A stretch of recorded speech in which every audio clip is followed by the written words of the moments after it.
नमस्ते बच्चों, एक बार फिर आपका स्वागत है आज के इस क्लास में। आज हम लेके आए हैं आपके लिए कक्षा 9 के अध्याय 2 का प्रश्नावली 2 का ए है। प्रश्न संख्या हमारा 5 है। 4 तक के प्रश्नों को हमने अपने पिछले कक्षा में ही किया था। आज हमारा प्रश्न 5 है, तो आइए देखते हैं क्या है। प्रश्न है कि निम्नांकित में कौन सा बहुपद मानक रूप में है। तो पद को मानक रूप में कब समझा जाता है? जब पद के चर के घातों को आरोही या अवरोही क्रम में सजाकर लिखा जाता है, तब वह बहुपद क्या कहलाता है? मानक रूप में कहा जाता है। उसके लिए क्या चाहिए कि बहुपद का जो मान होगा या तो आरोही क्रम में होगा, या तो बढ़ते क्रम में होगा, या तो घटते क्रम में होगा। अगर उस बहुपद को बढ़ते या घटते क्रम में सजाया गया है तो वह बहुपद क्या होगा? मानक रूप में होगा। इसको हम लोग इस तरह से समझ सकते हैं कि जैसे लिखते हैं x पे पावर q, x पे पावर स्क्वायर x, इस तरह से। देखिए ये क्या हो गया, इसको किस में सजाए हैं? घटते क्रम में सजाए हैं। सबसे बड़ा पहले है, उसके बाद छोटा है, फिर उसके बाद सबसे छोटा है। या ऐसे लिख सकते हैं कि x या x square x Q, x पे पावर 4, x पे पावर 5। ये क्या हो गया? बढ़ते क्रम में है। अगर बहुपद इस तरह से सजाया गया है, या तो बढ़ते क्रम में है या घटते क्रम में है। इसके साथ हम अचर पद को नहीं लाए हैं, लेकिन बहुपद में दिया हुआ जो होगा उसमें क्या होगा? चर और अचर पद को मिलाकर दिया गया होगा। इसमें जब कभी वो बढ़ते क्रम में या कभी घटते क्रम में, इन दोनों में से किसी एक क्रम में अगर बहुपद मिल जाता है तो वो बहुपद क्या कहलाएगा? मानक रूप में कहलाएगा। तो आइए देखते हैं कि इसमें दिया हुआ जो बहुपद है, जो सवाल हमको मिला है, इसमें से कौन सा बहुपद मानक रूप में है। नंबर 1 में है, नंबर ए है x पे पावर 5, x पे पावर स्क्वायर, यहाँ x है सिर्फ, और यहाँ x पे पावर 4 है। तो देखिए यहाँ सबसे बड़ा है, लेकिन यहाँ सबसे छोटा नहीं लिखा हुआ है। सबसे छोटा यहाँ है, इस पर कोई पावर नहीं है, मतलब 1 पावर है। ये 2 है और यहाँ 4 है। तो ये तो ना तो बढ़ते क्रम में सजाया गया है और ना ही घटते क्रम में सजाया गया है, इसलिए ये बहुपद क्या हो जाएगा? ये मानक रूप में नहीं कहलाएगा। इसलिए नहीं कहलाएगा कि ना तो ये आरोही क्रम में सजा है और ना ही अवरोही क्रम में सजा है। जबकि बहुपद को मानक रूप में होने के लिए कंडीशन दिया गया है कि या तो वो आरोही क्रम में हो या तो वो अवरोही क्रम में हो।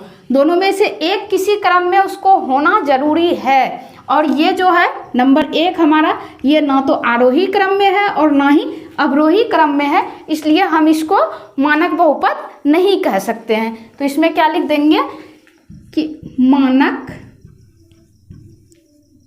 बहुपद के रूप में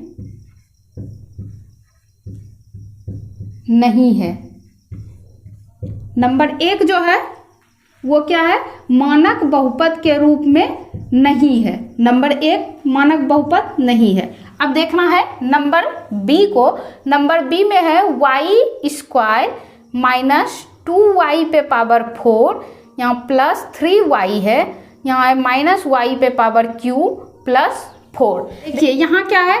नंबर 1 में जो दिया हुआ है वो क्या है? स्क्वायर है, और यहाँ 1 है। ये 1 है, यहाँ 2 है, यहाँ 3 है, यहाँ 4 है। मतलब ना तो ये बढ़ते क्रम में है, ना ही ये घटते क्रम में है, क्योंकि इसमें सीक्वेंस वाइज इसको मानक रूप में अगर बनाने कहेगा तो हम इसको कैसे लिख सकते हैं? प्लस 3y, देखिए यहाँ है, पहले इसको लिखे, फिर जाके लिखेंगे ये 2 वाला। 2 में क्या है? प्लस 2y स्क्वायर, यहाँ है माइनस y पे पावर q, यहाँ है माइनस 2y पे पावर 4 और प्लस 4। अगर इस तरह से लिखेंगे तो ये क्या हो जाएगा? ये बढ़ते क्रम में है। अब ये क्या हो गया? ये मानक रूप में हो गया। या तो फिर इसको ऐसे लिख सकते हैं, माइनस 2y पे पावर 4 माइनस y पे power q plus y square और प्लस 3y प्लस 4। अचर पद को हम लास्ट में लिख रहे हैं। ये अचर पद क्या है? कहीं भी होने से इसमें कोई डिफरेंस नहीं होगा, क्योंकि इस पे कोई घात नहीं दिया होता है। घात हमको कहाँ मिल रहा है?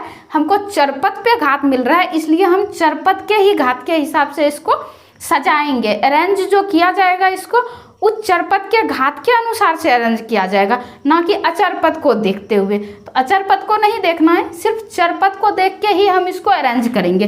तो देखिए यहाँ क्या हुआ, बढ़ते क्रम में हो गया और यहाँ क्या हो गया, घटते क्रम में हो गया। ये दोनों मानक रूप में कहा जा सकता है, लेकिन यहाँ देखिए इन दोनों में से किसी कंडीशन में ये नहीं है। इसको देखिए, ये इन दोनों के किसी भी कंडीशन में नहीं है, ना इस रूप में है ना इस रूप में है। ये क्या है, एक अलग ही रूप में है, इसलिए क्या है, ये भी मानक बहुपद नहीं है। मानक बहुपद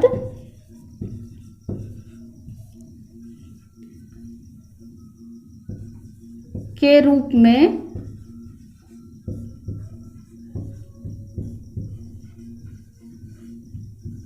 नहीं है, ये भी मानक बहुपद के रूप में नहीं है। नंबर 2 भी, इसको बस हम समझाने के लिए बता रहे थे, इस तरह से मानक बहुपद में लाने नहीं कहा जा रहा है, सिर्फ हम इसको बताए कि अगर इन दोनों में से किसी भी कंडीशन में होता तो वो मानक बहुपद में होता, लेकिन इन दोनों में से किसी कंडीशन में वो नहीं है, इसलिए वो मानक बहुपद नहीं है।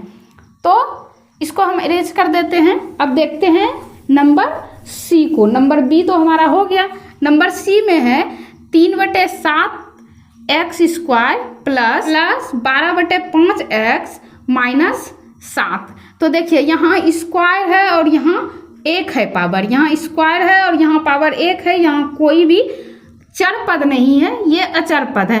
तो यहाँ क्या है, पहले है एक्स स्क्वायर और फिर जाके है एक्स, मतलब ये किस क्रम में है, ये घटते क्रम में है। सबसे बड़ा पहले है, उसके बाद छोटा है। हम इसके अचर पद को नहीं देखते हैं, हम इसको नहीं देखते हैं, हम इसको भी नहीं देख रहे हैं, हम इसको भी नहीं देख रहे हैं। हम देख किसको रहे हैं, सिर्फ इसको देखते हैं, इसको देखते हैं। यहाँ स्क्वायर है और यहाँ एक्स है, तो ये क्या है, नंबर सी हमारा क्या है, मानक रूप में है, क्योंकि ये क्या है, घटते क्रम में दिया हुआ है, बढ़ते क्रम में नहीं है, घटते क्रम में है। तो मानक रूप में होने के लिए या तो बढ़ते क्रम में होना चाहिए या तो घटते क्रम में होना चाहिए।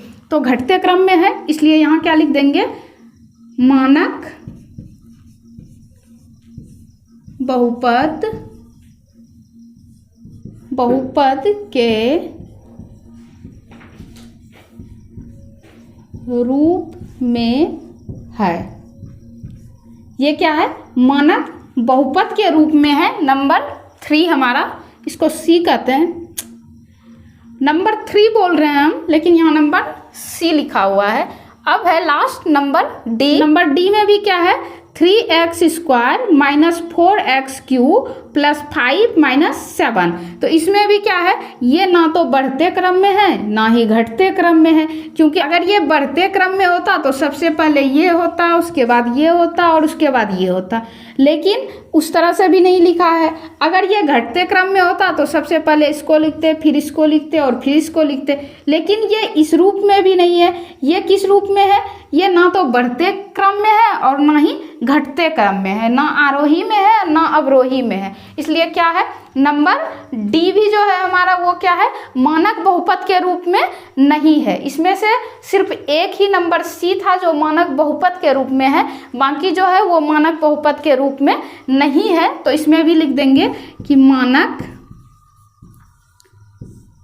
बहुपद के रूप में नहीं है। नंबर डी भी मानक बहुपद के रूप में नहीं है। इस नंबर 5 में यही पूछ रहा था कि बहुपद में से कौन सा बहुपद मानक रूप में है। तो बहुपद को मानक रूप में होने के लिए क्या होना चाहिए, उसके चर के घात को या तो आरोही क्रम में होना चाहिए या तो अवरोही क्रम में होना चाहिए, और जो आरोही या अवरोही क्रम दोनों में से किसी क्रम में नहीं है वो मानक बहुपद नहीं कहला सकता है। इसलिए इसमें चुन के बताना था कि कौन सा मानक बहुपद के रूप में है। तो सिर्फ नंबर सी जो है वो मानक बहुपद के रूप में है, ए, बी और डी जो है वो मानक बहुपद के रूप में नहीं है। और मुझे उम्मीद है कि आप इसको बहुत अच्छे तरह से समझे होंगे कि मानक बहुपद हम किसको कहेंगे। जब भी बहुपद आरोही या अवरोही क्रम में सजाया गया होगा तो वो मानक बहुपद रूप में होगा, और अगर नहीं सजाया गया है तो वो मानक बहुपद में नहीं कहा जाएगा। मुझे उम्मीद है कि आप इसको बहुत अच्छे तरह से समझ गए होंगे। इसको समझने में आपको किसी तरह का कोई दिक्कत नहीं हुआ होगा। इसी तरह के सवाल को आसानी से सीखने के लिए आप हमारे साथ बने रहिए। हम हमेशा कोशिश करेंगे कि गणित को सरल भाषा में आपके सामने लाए ताकि आप उसको आसानी से सीख पाएं। इसी के साथ लेते हैं विदा, मिलते हैं अगले क्लास में, तब तक के लिए गुड बाय।